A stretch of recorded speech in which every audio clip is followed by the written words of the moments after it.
¿Qué tal, amigos? Bienvenidos a un nuevo episodio del podcast de MexLivo. Hoy tenemos a un invitado cuya identidad debemos proteger por razones obvias.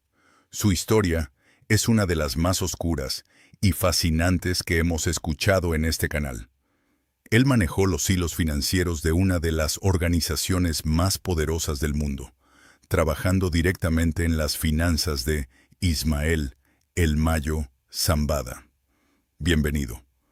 ¿Cómo prefieres que te llamemos y cuéntanos con qué empezó todo este infierno?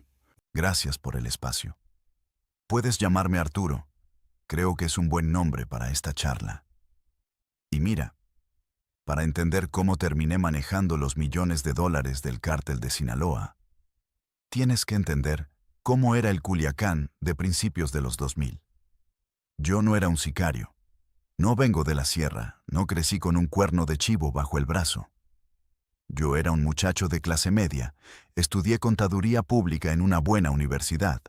Me gradué con honores y trabajaba en un despacho de auditoría corporativa muy prestigioso en el centro de Culiacán. Ganaba bien, tenía mi vida hecha, una novia, un crédito para un carro del año. Pero en Sinaloa, el dinero del narcotráfico es como la humedad. Se mete por las paredes, por los cimientos, y cuando te das cuenta, ya estás respirando ese aire. Todo empezó en 2005. Mi jefe en el despacho me asignó a un cliente nuevo. Era un tipo súper educado. Vestía trajes de diseñador, usaba relojes que costaban más que mi casa. Se presentó como un empresario agrícola que exportaba tomate y aguacate a Estados Unidos. Me dijo que tenía unos problemas con Hacienda, unas discrepancias fiscales de unos 3 millones de pesos. Nada que un buen contador no pudiera arreglar con unas declaraciones complementarias y un poco de ingeniería contable. Yo hice mi trabajo. Me tomó 2 semanas cuadrarle los números. El tipo quedó encantado. Una tarde me invitó a comer a un restaurante de mariscos muy exclusivo para pagarme los honorarios del despacho y darme un bono personal. Cuando estábamos ahí, me pasó un maletín de cuero. Yo pensé que traía documentos, pero cuando lo abrí en el baño del restaurante, había $50,000 en efectivo. Billetes de 100, nuevecitos, con esa banda elástica que usan en los bancos gringos. Salí temblando, me senté en la mesa y le dije que no podía aceptar eso, que era demasiado, que mi sueldo mensual era de 20,000 pesos. El tipo me sonrió, le dio un trago a su whisky y me dijo: Arturo, allá afuera hay gente que mata por 1,000 pesos. Tú tienes un cerebro que vale millones. Ese dinero es un regalo del Señor porque le ahorraste un dolor de cabeza. Y quiere que trabajes para nosotros de tiempo completo. Te ofrezco $100,000 mensuales, libres de polvo y paja. Solo tienes que asegurarte de que nuestras empresas brillen como el oro ante el gobierno. Yo tragué saliva. Sabía perfectamente quién era el Señor, por la forma en que lo dijo. Todos en Culiacán saben que cuando dicen el Señor con ese tono de respeto, se refieren al Mayo Zambada. No a Joaquín, no a los Beltrán, sino al del sombrero. Pasé 3 noches sin dormir. Sudaba frío. Pensaba en irme de la ciudad, en renunciar al despacho. Pero $100,000 al mes. Mi mente empezó a traicionarme. Empecé a justificarlo. Me decía a mí mismo: no vas a matar a nadie. No vas a tocar la droga. Solo vas a hacer sumas y restas en una computadora. Es trabajo limpio. La avaricia, hermano, te ciega por completo. Al 4.º día, lo llamé desde un teléfono público y le dije que aceptaba. Esa misma tarde, mi vida normal se acabó para siempre y entré a las entrañas del monstruo. ¡Wow! ¿Y cuál fue tu primer trabajo real ya estando dentro del cártel? El primer trabajo me quitó la venda de los ojos de golpe y me demostró que eso de trabajo limpio era una completa ilusión. A la semana de aceptar, me citaron en una bodega industrial a las afueras de Culiacán. por la salida a la carretera a Navolato. Llegué en mi cochecito, y al abrirse el portón eléctrico, vi un mundo paralelo. Había unos 20 hombres fuertemente armados, con pecheras, radios, rifles automáticos. Pero lo que me dejó helado no fueron las armas, sino lo que había en el centro de la bodega. Eran 4 camionetas de redilas, y en el piso había montañas, literal, montañas de billetes. Millones y millones de dólares apilados sobre tarimas de madera, envueltos en plástico transparente como si fueran cajas de lechugas. El olor es algo que nunca voy a olvidar. El dinero del narcotráfico tiene un olor muy particular. Huele a humedad, a sudor, a tierra y, curiosamente, a acetona o químicos que usan para procesar la cocaína. Ese olor se te mete en la ropa y no sale con nada. El tipo de traje que me reclutó estaba ahí. Pero ahora llevaba botas tácticas y una pistola al cinto. Me señaló las montañas de dinero y me dijo: «Arturito, bienvenido a la realidad. Aquí hay aproximadamente 15 millones de dólares en efectivo. Acaban de cruzar la frontera desde Los Ángeles en llantas de tráiler.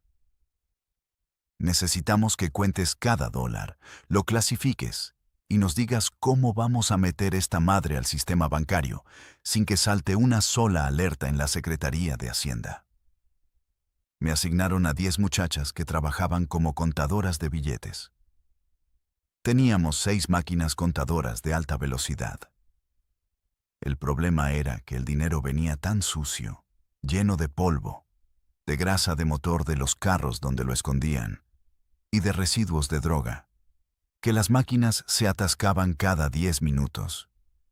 Teníamos que desarmarlas, limpiarlas con aire comprimido y volver a empezar. Estuve encerrado en esa bodega durante casi 3 días. No me dejaban salir ni para ver la luz del sol. Dormía en un catre un par de horas y seguía. Contar grandes cantidades de efectivo parece un sueño cuando lo ves en las películas, pero en la vida real es un trabajo físico brutal.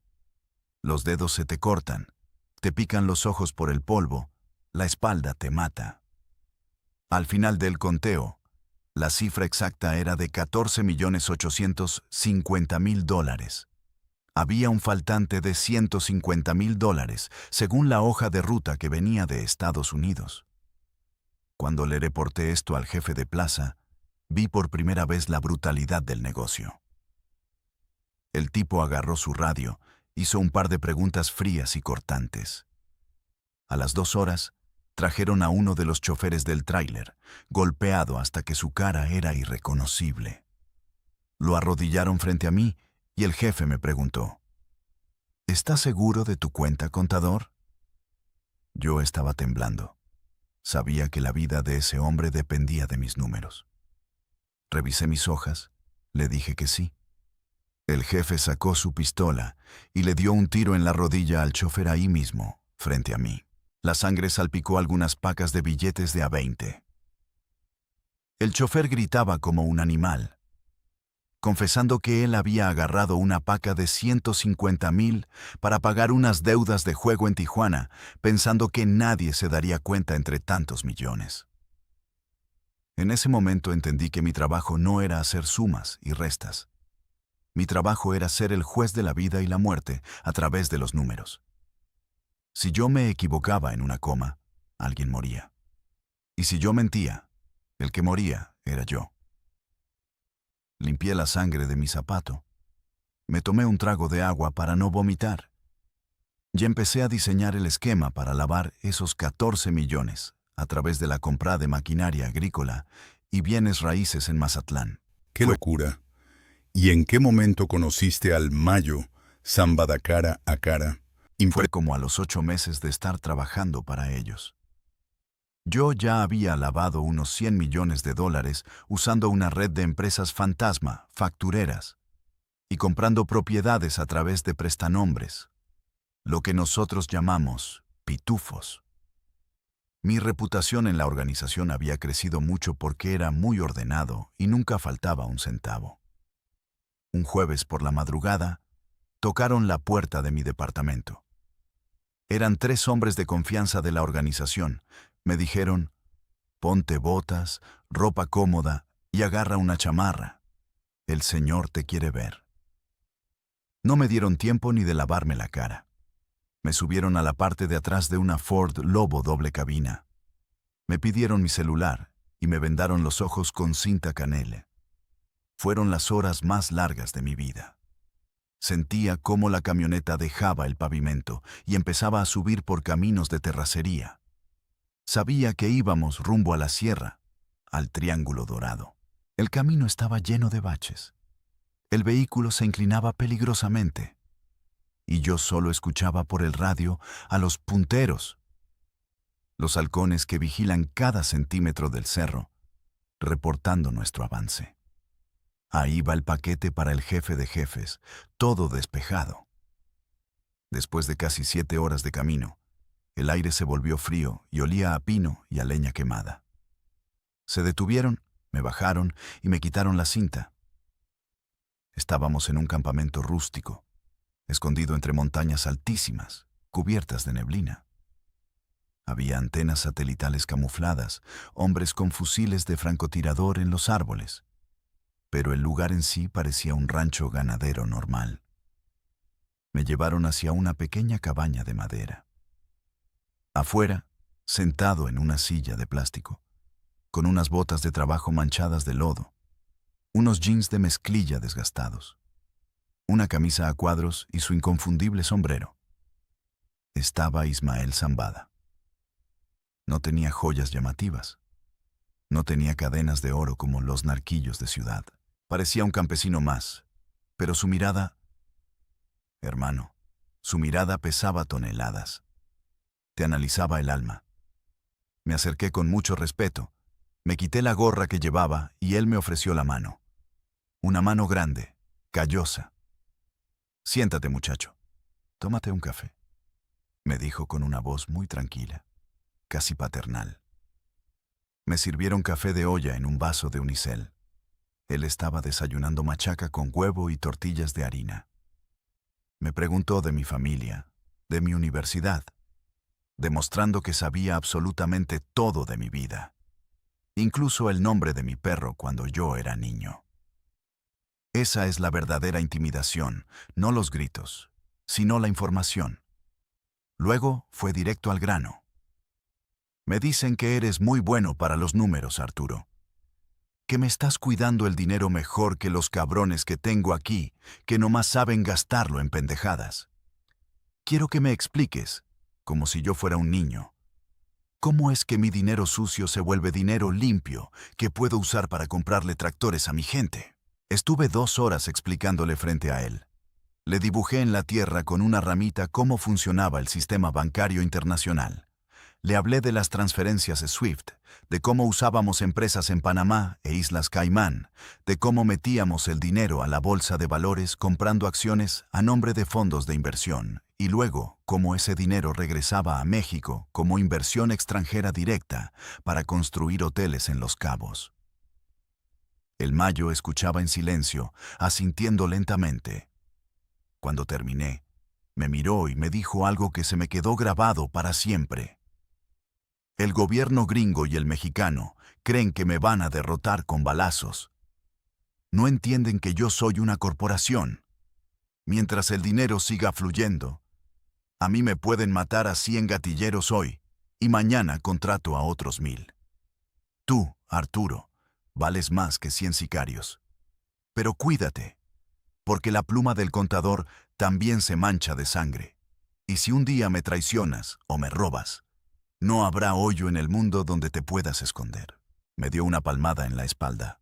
Me regaló un reloj Rolex Presidente que sacó de una caja ahí mismo y me mandaron de regreso. Ese día me convertí oficialmente en uno de sus directores financieros. Impresionante la mentalidad de ese hombre.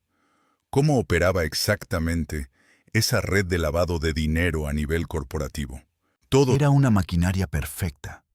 Una verdadera obra de arte de la ingeniería financiera, si dejas de lado que estaba construida sobre miles de muertos, para lavar cientos de millones de dólares al año, No puedes simplemente ir a depositar al banco. Teníamos que usar lo que yo llamo el ciclo de lavado híbrido.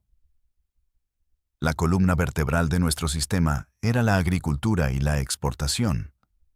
El cártel de Sinaloa produce toneladas de marihuana y drogas sintéticas, pero también, y de manera completamente legal, es uno de los mayores productores de tomate, pepino y aguacate de México. Yo creé un ecosistema de unas 60 empresas agrícolas. Supongamos que una empresa fantasma nuestra en Culiacán exportaba $1 millón en tomates a Estados Unidos. En Los Ángeles, otra empresa fantasma nuestra, controlada por prestanombres, compraba esos tomates. Pero aquí venía el truco. La empresa gringa no pagaba $1 millón, sino que emitía facturas por $10 millones, alegando que también estaba pagando consultorías agrícolas, derechos de distribución y uso de tecnología. Esos 9 millones extra de diferencia se pagaban en efectivo allá en Estados Unidos con el dinero que venía de la venta de drogas en las calles de Chicago, Nueva York o Los Ángeles. Así, el dinero en efectivo sucio se metía a los bancos gringos como pago por una transacción comercial y luego se transfería electrónicamente a México. Cuando el dinero caía en nuestras cuentas en Culiacán, ya era dinero 100% legal. Hacienda veía que exportábamos tomates y nos aplaudía. Hasta subsidios del gobierno llegamos a cobrar por ser empresarios exitosos. Pero eso no era todo. El dinero en efectivo que se quedaba en México lo lavábamos con la construcción. Culiacán empezó a llenarse de plazas comerciales, torres de departamentos de lujo, agencias de carros de alta gama. Nosotros financiábamos a constructoras legítimas. Yo me reunía con dueños de empresas constructoras muy reconocidas, tipos de la alta sociedad que salen en las revistas de negocios. Les ofrecía préstamos millonarios sin intereses para sus proyectos. Ellos agarraban las maletas de efectivo, las usaban para pagar la nómina de los albañiles, comprar varilla, cemento por debajo del agua, y a nosotros nos daban departamentos o locales comerciales ya construidos, con escrituras limpias. Luego nosotros vendíamos esas propiedades y el cheque que recibíamos ya era dinero bancarizado. También teníamos bancos de nuestro lado. No te voy a decir los nombres, pero hubo instituciones financieras internacionales donde los gerentes regionales estaban en nuestra nómina. Ellos nos enseñaban exactamente el límite de los algoritmos de detección de lavado de dinero. Nos decían: Arturo, el sistema salta si depositas más de $9,999 en efectivo. Así que haz que tus muchachos hagan 1,000 depósitos de $8,500 en diferentes sucursales a lo largo de un mes. Los pitufos eran ejércitos de personas humildes, estudiantes, amas de casa, que cobraban una pequeña comisión por ir al banco todos los días a hacer depósitos. Llegamos a manejar tanto volumen de dinero que tuvimos que comprar máquinas contadoras de billetes industriales, del mismo modelo que usa la Reserva Federal de Estados Unidos, porque las normales se quemaban a los 3 días. El cártel funcionaba con la eficiencia de una multinacional del Fortune 500. Teníamos auditorías internas, balances generales mensuales, proyecciones de pérdidas y ganancias. Si perdíamos un cargamento de cocaína en la frontera, yo lo registraba en mis libros como pérdida de inventario no asegurado. Y ajustaba el presupuesto para la compra de armas y sobornos del mes siguiente. Todo suena muy estructurado, pero ¿alguna vez estuviste a punto de caer o te enfrentaste a un peligro inminente por las autoridades? ¿Qué nivel? Más de las que me gustaría recordar. Pero hubo una noche en 2007 que todavía me despierta con ataques de pánico. El ejército mexicano había empezado a hacer operativos muy agresivos en Culiacán. Nosotros teníamos una casa de seguridad financiera. que era básicamente un búnker disfrazado de una mansión en la colonia Chapultepec, una de las zonas más exclusivas. Ahí guardábamos gran parte de la liquidez para operar. Nóminas para la policía corrupta, pagos para proveedores de precursores químicos y sobornos para jueces. Esa noche en particular, yo estaba ahí cuadrando un cierre de mes. Había sobre las mesas cerca de $20 millones en efectivo y otros 100 millones de pesos mexicanos. Éramos 5 contadores y unos 10 sicarios de seguridad afuera. De repente, las cámaras del circuito cerrado se apagaron. Se fue la luz en toda la cuadra. El silencio que siguió fue sepulcral.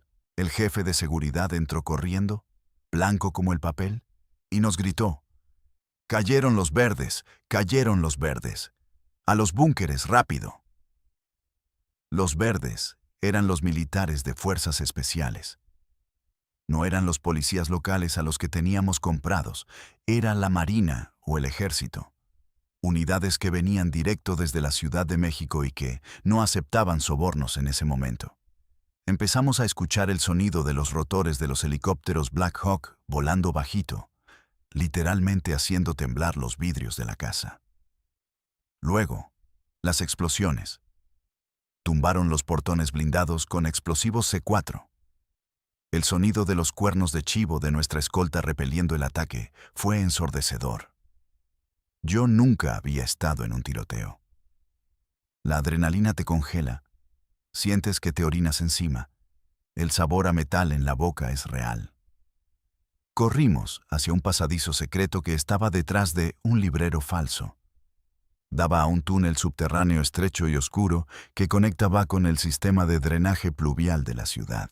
Mientras bajábamos las escaleras, escuché cómo los militares entraban a la sala donde estábamos segundos antes. Escuché los gritos, los disparos cortos de remate y luego el silencio de nuestros escoltas.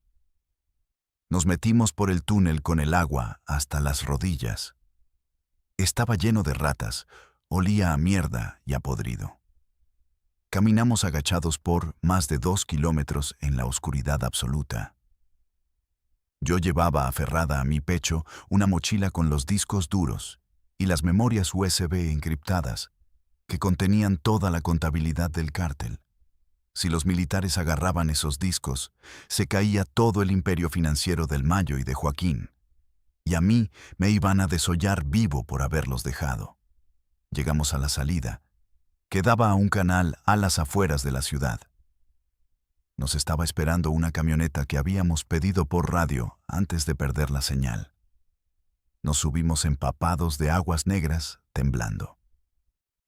Esa noche perdimos los $20 millones físicos. El gobierno los incautó y salieron en las noticias al día siguiente. Pero lo que no dijeron es que yo logré salvar la información digital. A los 3 días, fui llamado de nuevo por los jefes. Pensé que me iban a matar por haber perdido el efectivo. Me pasaron a una oficina. Y ahí estaban algunos de los altos mandos. Me pidieron los discos duros. Cuando verificaron que la información de las cuentas en Suiza, Panamá y las empresas fantasma estaba intacta, me sirvieron un trago de whisky. Me dijeron que el efectivo se recuperaba en una semana de ventas en Chicago, pero que si hubieran perdido las rutas financieras, habrían perdido la guerra. A partir de ese día, dejé de trabajar en oficinas. Me construyeron un cuarto blindado subterráneo en una finca lejana, con servidores independientes y conexiones satelitales encriptadas, y desde ahí operé durante años, como un fantasma. ¿Qué nivel de tensión, Arturo? ¿Y qué pasó cuando empezó la guerra fuerte, la ruptura con los Beltrán Leiva en 2008? ¿Cómo cambian las finanzas en tiempos de guerra? Esa fue la peor época de la historia reciente de México. Y te lo digo desde los números, que son los que sostienen las balas.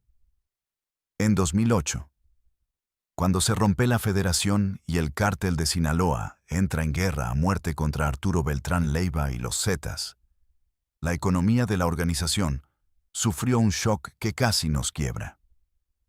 Para que la gente entienda, Una guerra entre cárteles es más cara que mantener un pequeño ejército nacional. De la noche a la mañana, el modelo de negocios tuvo que cambiar. Antes de 2008, mi trabajo era invertir en negocios legales, lavar el dinero para hacerlo crecer. Pero cuando empezaron los plomazos, las directrices del Señor fueron claras. Se acabaron las inversiones. Todo el líquido se va para la guerra. ¿Sabes cuánto cuesta mantener a un ejército de miles de sicarios? No solo es el sueldo de $1,000 o $2,000 a la semana por cabeza. Es la logística.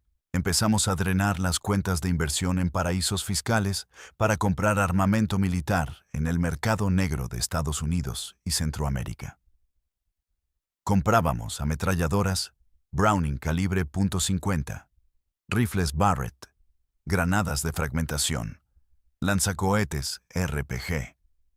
Solo armar a una célula de 20 hombres te podía costar fácilmente $1,000,000 entre vehículos blindados, armamento táctico, chalecos, radios encriptados y municiones. Y la munición se gastaba por toneladas en los enfrentamientos diarios. El rubro de gastos operativos por sobornos se triplicó. Teníamos que comprar a batallones enteros del ejército, a generales, a comandantes de la Policía Federal, para que nos dejaran pelear contra los Beltrán o para que atacaran a nuestros enemigos. Hubo meses donde yo autorizaba transferencias por más de $20 millones solo para pagar nóminas institucionales, es decir, sobornos a funcionarios del gobierno de alto nivel. Además, los ingresos cayeron. Las rutas de droga estaban bloqueadas por los combates. Los cargamentos se perdían. Las mulas no querían cruzar por miedo a que las decapitaran. Mis hojas de cálculo estaban en rojo. Recuerdo estar en mi búnker, viendo cómo los fondos de reserva se vaciaban a una velocidad aterradora. La tensión era insoportable. Los jefes de plaza me hablaban por radios encriptados, histéricos, exigiendo dinero. «Contador, ocupo $500,000 para hoy en la tarde o me matan a toda mi gente en Sonora». Y yo tenía que hacer malabares financieros, triangular fondos desde Europa, pasarlos por empresas en Dubái, de ahí a Nueva York, y luego a cajeros de efectivo en la frontera. Todo en cuestión de horas. La paranoia nos consumió a todos. Empecé a desconfiar de mi propia sombra. En esa guerra murieron muchos de mis colegas contadores, porque los cárteles rivales descubrieron que era más fácil paralizar a la organización matando a los que manejaban el dinero que a los gatilleros. Secuestraban a los auditores, los torturaban para sacarles las contraseñas de las cuentas bancarias y luego los descuartizaban. A uno de mis mejores amigos, que manejaba la nómina de la plaza de Mazatlán, lo levantó un comando de los Zetas. Le cortaron dedo por dedo para que diera los tokens de seguridad de los bancos. Vaciaron sus cuentas y lo dejaron colgado de un puente con un narcomensaje dirigido a nosotros, los del área financiera. Fue ahí cuando mi estómago se pudrió. Empecé a vomitar sangre por el estrés. Pesaba 55 kilos. No podía dormir sin pastillas. El dinero ya no me importaba. Tenía millones en cuentas a mi nombre en el extranjero que usaba de puente. Pero no podía ni salir a comprarme un café sin llevar 3 camionetas de escolta. Éramos prisioneros de nuestra propia riqueza. Dios mío, y con toda esa paranoia, y viendo morir a tus amigos, ¿cómo tomas la decisión de salirte y cómo lo lograste? Salir del cártel es estadísticamente imposible. O sales en una bolsa para cadáveres, o sales extraditado con un traje naranja hacia una prisión de máxima seguridad en Estados Unidos. No hay carta de renuncia. Durante 2 años planifiqué mi escape con la misma frialdad con la que cuadraba los balances de $100 millones. Sabía que no podía simplemente huir, porque encontrarían a mi madre, a mis hermanos, y los despellejarían vivos en una plaza pública para mandarme un mensaje. Tenía que convertirme en un fantasma. Tenía que hacerles creer que estaba muerto o que el gobierno me había desaparecido. Aproveché el caos institucional de 2012, cuando hubo muchos reacomodos internos y capturas de altos mandos. Yo era el encargado de mover el dinero de una estructura que manejaba las rutas marítimas hacia Europa.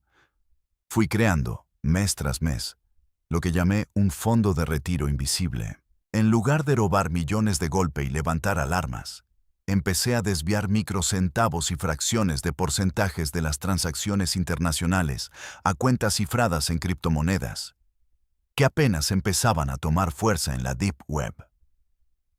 Durante 3 años, acumulé lo suficiente para vivir escondido el resto de mi vida. Pero me faltaba la salida física. El plan lo ejecuté un fin de semana de noviembre.